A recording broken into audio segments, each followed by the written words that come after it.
Ja, ich erinnere an die Tragödie 10. November des letzten Jahres, die Selbsttötung Robert Enke.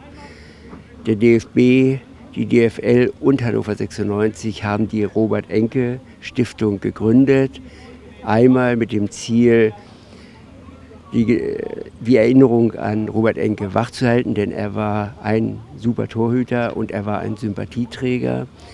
Aber darüber hinaus, ganz wichtig, dass wir Gelder zur Verfügung stellen und darüber hinaus Gelder sammeln, um diese Krankheit zu untersuchen, aber auch individuelle Schicksale zu unterstützen oder zu fördern. Also eine sinnvolle Stiftung, eine sinnvolle Idee und Dank auch an Theresa Enke, dass sie den Vorsitz für diese Stiftung übernommen hat. Also meine große Bitte und meine große Empfehlung, unterstützen Sie mit Spenden diese Robert-Enke-Stiftung und ich versichere Ihnen, die Gelder werden gut und zielgerichtet eingesetzt.